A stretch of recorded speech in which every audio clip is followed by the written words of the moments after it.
HangoutWithOprah.com. Oprah Winfrey, friends and Oprah. Oprah Winfrey, friends and Oprah. Hello, I'm Oprah, and you're listening to my special soul series on Talk to Me. Why do I have a special soul series? Because it's my favorite thing to talk about. The soul, the spirit of us, that which makes us who we really are, with a capital W, H, and an O. So over the last several weeks, I've been joined by a lot of interesting people. Last week, Esther Hicks, a woman who, along with her husband, Jerry, has been teaching the law of attraction now for over 20 years.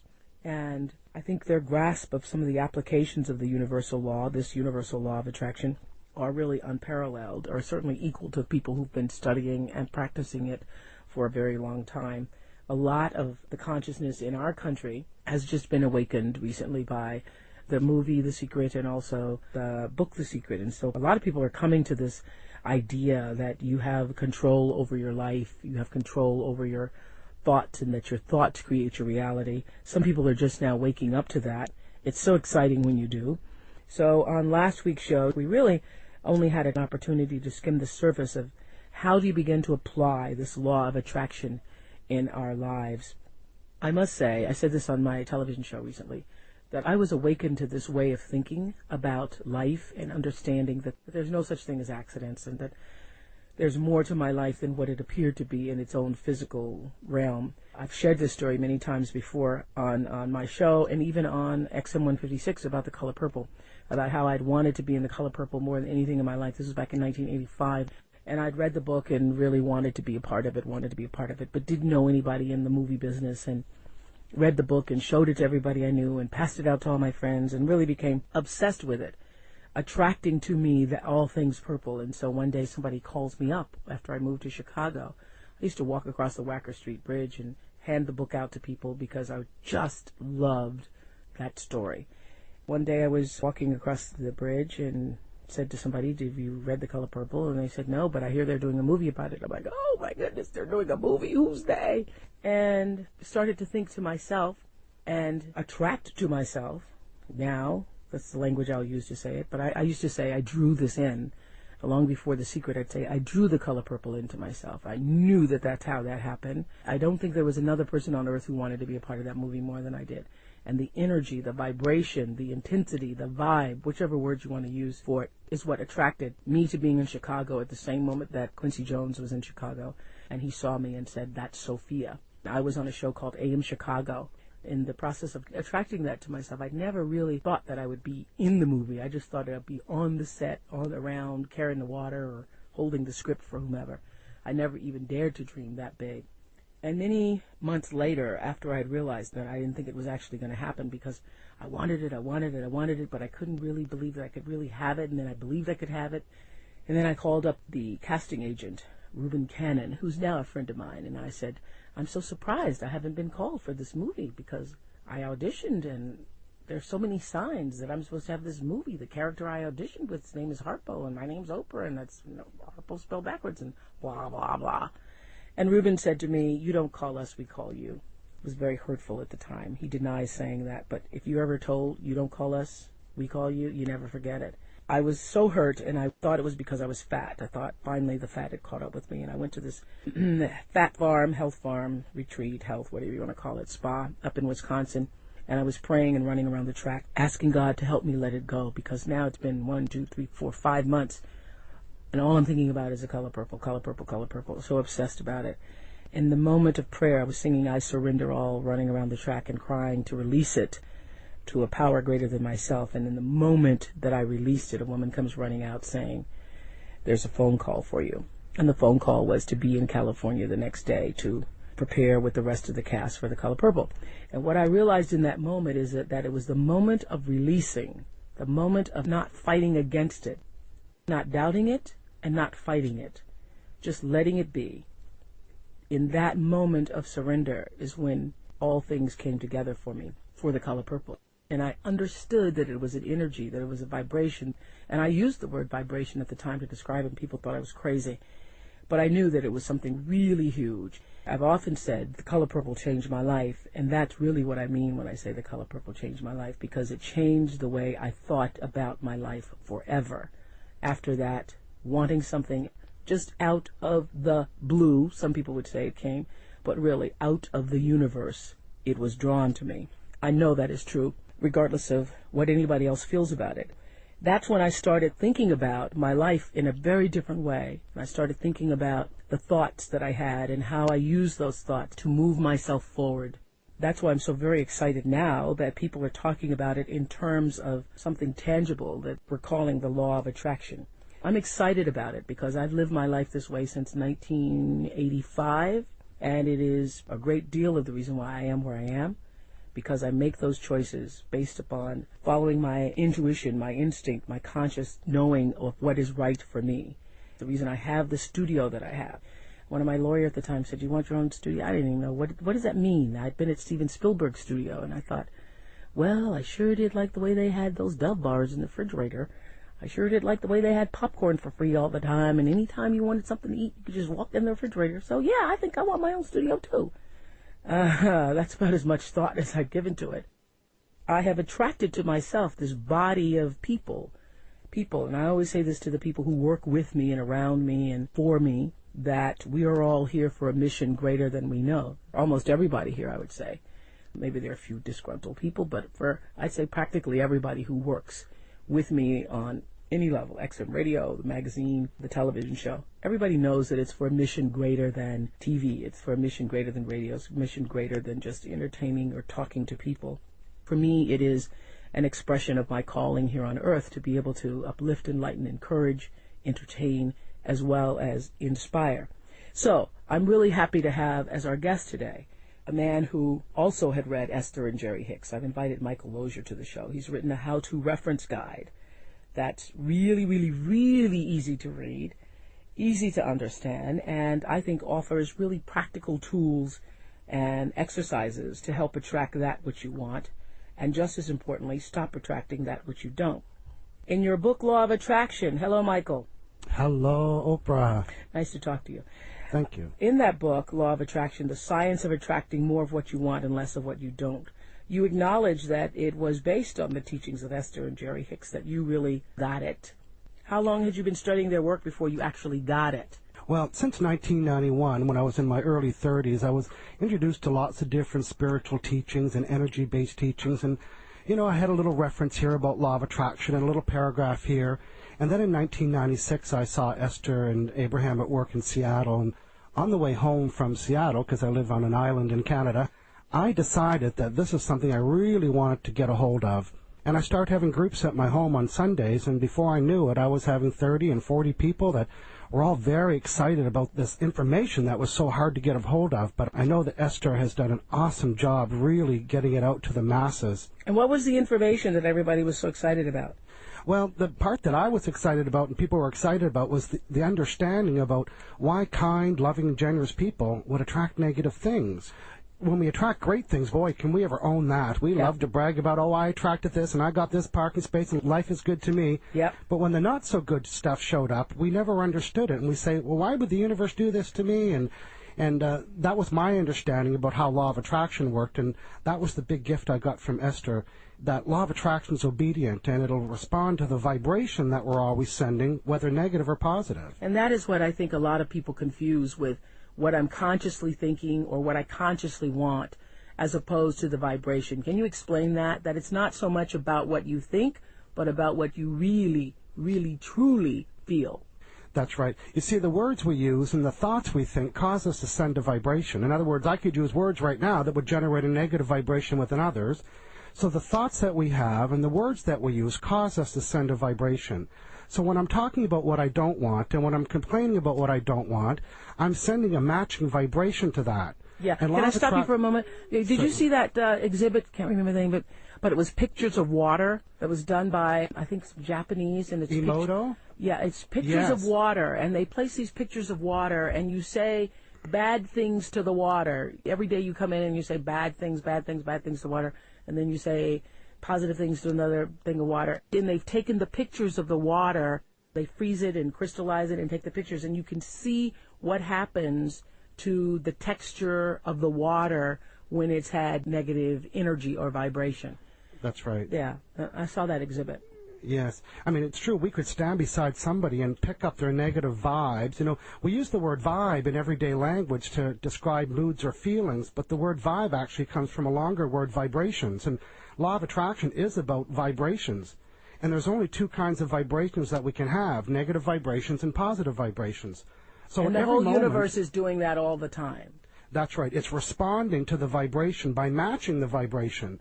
So if I'm complaining about my day and I don't like what's happening and I don't like this and I don't like that, that's the vibration that I'm sending. And law of attraction, which doesn't know the difference whether I like it or don't like it or whether I want it or don't want it, now starts to unfold and orchestrate to match the vibration that I'm sending.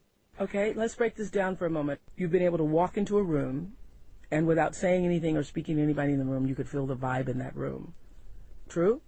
Yes. Very true. Very yes. true. Without somebody opening their mouth, you can feel the vibration that they're sending off. So what you're saying is that is happening all the time, whether we know we're feeling it or not. That vibrating energy is coming out of our thoughts, whether we know it or not. That's right. The words we use, the thoughts we think, and at every moment, including right now and right now and right now, every one of us are kind of emitting or putting off or sending a vibration, and we might not even be doing it on purpose. And then law of attraction, which is this universal energy around us, is responding to that vibration, matching it, and then giving us more of the same thing that we were sending vibrationally. So, right, you use the example in your book where you say, don't think of snow. Tell us about that. That's right. You see, whenever we use the words don't, not, and no, in that very moment, we just gave attention, energy, and focus to that which we didn't want. So if I said, well, don't think of a cowboy hat and don't think of a pineapple, well, you cannot not give it attention, energy, and focus. Well, our lives aren't going to fall apart because we thought of a cowboy hat and a pineapple, but what about when we're talking about relationships and finances and how we want our lives to be? When we say things like, no, I don't want this to be difficult. No, I just gave attention to difficulty. I don't want my clients to cancel. And then your clients do. Yes, and then we say, well, why is this happening to me? And if law of attraction had a voice said, hey, I'm just matching the vibration that you're sending. I'm obedient. That's what I do. I've said this for years. This worked under the principle of, I don't even know how I knew this, but that what you give your attention to expands, which is the same thing as the law of attraction, correct? That's right. Yeah, whatever you focus on expands. Whatever you give your attention to only gets bigger in any area of your life. So the reason why Michael Jordan's such a great basketball player is he must have played some basketball before he hit the NBA. Because what you give your attention to, it gets bigger in life.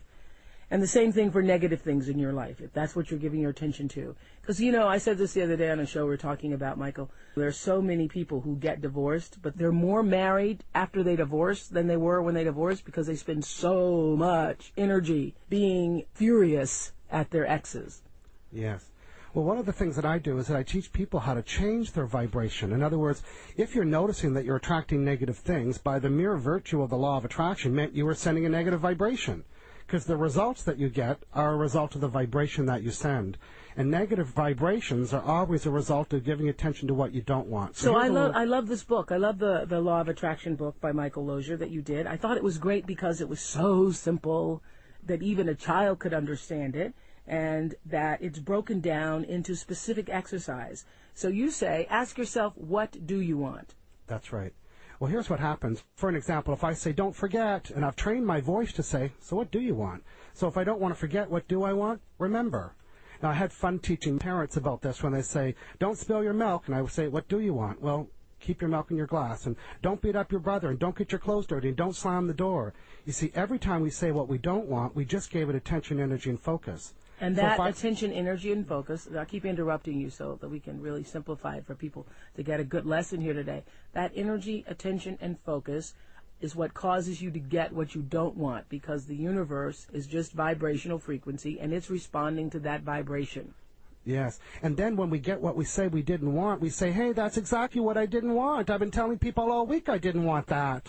And if Law of Attraction had a voice, it would say, I've been matching your vibration all week. Did I do a good job? See, Law of Attraction doesn't have a brain or a conscience.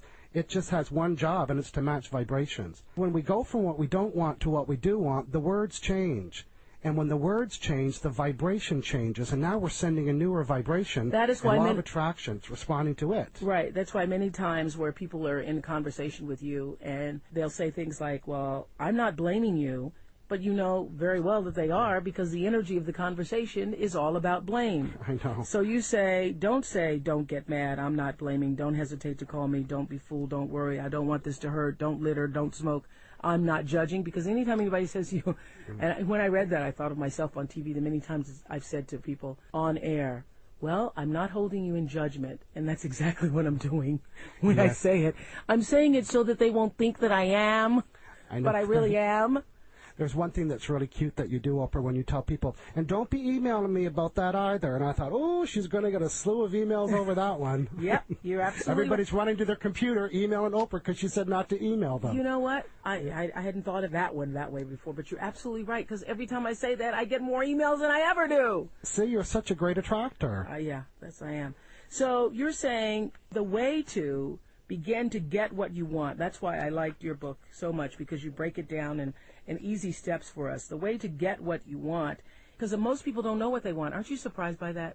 Yes. Well, you know, I've been traveling 176 cities last year, and I overhear lots of conversations in airports and hotels. You know, most people are talking about what they don't want, and I want to turn around and say, if you knew what I knew, you'd know why you're getting what you're getting. Because talking about what you don't want gets it, because the universe is responding to the vibration. Exactly. In the same way, I'm still thinking about that pineapple and cowboy hat.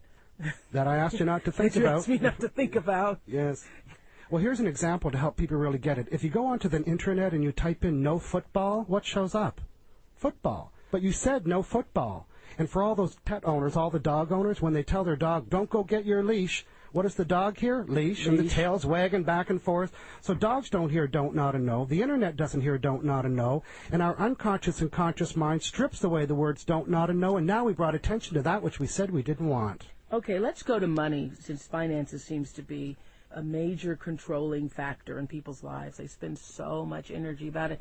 And obviously, you know, everybody knows I've been very successful financially. And often I ask myself, how did this happen to me, since I never, ever worried about finances? I mean, I know people who spend their whole life thinking about it, trying to invest, you know, so when the stock market goes up and the stock market goes down, I don't pay any attention to it, because I figure either the money will be there, and if it's not going to be there, if I lose lots of money, then so be it, because I have more than I thought I was going to have anyway. So I really give it almost no thought. Mm-hmm. Well, I think I understand why that happens. Well, you see, in your observation of being so abundant, and abundance is a feeling, right? In other words, wow, I feel abundant. Doesn't mean you have cash in your hand or cash in the bank. It's a feeling. I always thought I would have it, though. I always thought I would never have to worry about money. That's right. Even when I was making $22,000 a year, my father said, you better save half, because you're not going to make no salary like that. You're right, Dad. I'm not. Yes. Well, in your observation of having so much abundance, you send the matching vibration of abundance, and the obedient law of attraction is checking to find out the vibration that you're sending, and you were sending the vibration of abundance. So you're in that little loop. You're not even trying to be abundant, but your observation of your abundance is causing that loop to get more abundance. Most people focus their energy on how much they don't have, even when they think they're asking for more. Like most people say, if I could only make it to the end of the week, or if I could only get to the end of the month, if I could only, you know. Yes. And that is in itself creating what, Michael? Well, that's creating that lack or that negative vibration. But I do have a little exercise that people can do. So remembering that law of attraction is always responding to vibrations, which are feelings, and abundance is a feeling. If people would start to notice the things that they could deem as being abundant, for example, if somebody took somebody out for coffee today, they might say, wow, my abundance, somebody bought me a coffee. Hey, somebody bought me lunch. I got a free drive to the grocery store today. If people could acknowledge in that very moment that they received something that they could deem as being abundant, in their observation of being abundant, they now set the energy of abundance, and law of attraction is checking all the time and caught that person sending the vibration of abundance, and then unfolds and orchestrates and get more of it. One of the things that absolutely works, and I've said this for years on my television show, and I think I started this years ago when Sarah Brombronick was on and gave me this, because I've kept journals for years. And what I realized when I'm in my early years of journaling, all my journals were about what I didn't have, what wasn't going right, what the latest boyfriend had done to me, how he'd done me wrong. And Sarah turned that around for me in the early 90s when she was saying that we should create journals of gratitude. So you spend time every day, and I just started back doing this recently in such a way because I realized, you know what, I've gotten off track, off focus, and so I'm going to start every night creating the discipline again to sit down and list 5 things, because I live in a space of always being grateful, but I think it's really different when you list, consciously put down with pen and paper, or if you want to do it on your computer, 5 things during the day that you're grateful for. And what I realized about that, Michael, is you go through the day with your eyes and heart open to whatever you can feel in gratitude, because you got that list to do in the evening, you know? Well, what it does, it causes you to include that vibration in your current vibration. Like if you don't do the gratitude list, you're not doing anything. You see, there's a reason why it's called deliberate attraction, is because it causes you or gets you to do something deliberately. So when you're building your gratitude list, while you're building the list, now you're sending that vibration. And law of attraction is kind of eavesdropping and saying, hey, look at that. That person's sending the vibration of gratitude. Let's bring them more. Let's bring them more. So celebrating things that you're grateful for in the moment, then logging it in your journal, that's like 10 minutes extra a day of sending that vibration, and 10 minutes of doing that is better than 0 minutes. Yeah, and that's why I continue to be abundant and believe that I will always be. I love on page 45 of your book. And I like it because the book's only 142 pages, and it's big print and lots of spaces, so you can get through it really quick. But I love it where you really clarify through something you call your contrast worksheet, my ideal financial situation. And you're talking about an imaginary character named Greg, or maybe he's not so imaginary, talking about the things I don't like. So everybody who's listening here right now, and if you don't even believe this law, it's okay, because the law is working whether you believe it or not. It doesn't need your belief in order to work. But you were saying that you make the list of the things you don't want because most people aren't clear enough about what they do want and get confused. So That's right. In Greg's case, he wrote, not enough money, always bills to pay, just making ends meet. I can't afford anything I want. My money flow is sporadic. I never win anything. I'll always make the same amount of money. Money does not come easily in my family. I always struggle to pay the rent. Money issues stress me out. So if you're listening and any of those things you identify, have you ever in your mind or feelings thought or felt any of the things that I just listed? What are you doing, Michael? Well, you're sending the matching vibration of that, remembering that your words and thoughts create the vibration. And even though they're just words, they send the vibration. And law of attraction is checking your vibration right now. It's almost like if you went to the internet and you typed all those sayings, you would get documents and websites that match them. And that's not what you really want. Okay. So by going from what you don't want to what you do want, the vibration shifts when you do that. All right. So you make your list of the things that you don't want. So not enough money, if that's the things you're complaining about in your life, not enough money, and you clarify it, you bring clarity by changing it how, Michael? Well, there's that oh-so-simple question again. It says, so what do I want? So if I don't have enough money, so what do I want? Well, I'd like an abundance of money. Oh, I'm not making enough money at work. What would I like? I'd like to make more money at work. Okay, so not enough money, I would like an abundance of money. Always bills to pay, bills are paid easily and quickly. Just making ends meet. I always have access to money. I can't afford anything I want. I always have enough money to purchase whatever I desire, and so on and so on and so on. That's right. And that's how you say that you literally change your frequency? That's right, the vibration. This is the reset button. You know how we love a reset button? It just fixes it. We don't know why. Yeah. This exercise will help you reset your vibration. But what's important about the clarity through contrast exercise, that's only step 1. So now that you have the list of the thing that you desire, wouldn't it be great if the only thing you had to do was build the list? Yes. If that was the case, we'd have everything we built a list for. Right. See, that exercise And that's where helps people you get clear. Right. That's only for clarity. List the things That's you don't like and change those things into sentence form. Change the words to what you would like. And That's right. a lot of people get messed up right here, Michael, because they think, well, see, I already said what I wanted and I still don't have it. That's right. And then they stand back and say, well, where's that thing that I said that I wanted? Well, it's a 3-step process, and that's the first step. The training around that is to say what you do want. So the first step is, what do I want? In other words, you wouldn't go to the restaurant and tell the server all the things you didn't want. You wouldn't go on the internet and type in all the things that you don't want when you're doing research. So the first step is, what do I want? And remember earlier I said that law of attraction is always responding to the vibration that you're sending? Yeah. Now we need to send the vibration that matches those words. How do you do that? Well, there's lots of ways to do it. In other words, if we go for lunch and I'm telling you about all my desires, when I'm talking about my desires, I've just set that energy in motion. If people visualize, they're giving it attention. If people make a collage, they're giving it attention. If people write it and pray it and dream it and daydream it and pretend, all of those things cause people to send the vibration of the way they want it to be. And law of attraction's eavesdropping right now and right now and right now. And if it caught you sending that vibration, it'll obediently unfold and orchestrate and start to bring things that are in alignment to what you are giving your attention to. All right. When you begin to put this into practice, how you know whether or not you're attracting something good into your life or something negative into your life is by what? Well, by what you're getting and by how you feel. By how you feel. It's all about the feeling. It's all about the feeling. You know, you can have this little vibrational meter reader within you, and it's your feelings, and it says, oh, that doesn't feel good. Oh, that feels good. Some people call it their intuition. Some people call it gut feelings. Yeah. I call it my vibration, and that's how I make decisions. That's how I make decisions. Yeah, I go through the menu, and my vibration tells me what to choose, or people want me to come do a speaking engagement, and I can tell by how I feel in the moment. That's right. So ideally, we would use that little vibrational meter reader to help us make more decisions. Hey, let's keep talking about this. Let's join me again next week, because you know what? This is the deal. If you could figure this out for weight, you're going to be really rich. I can tell you that, Michael. You can figure this out for weight.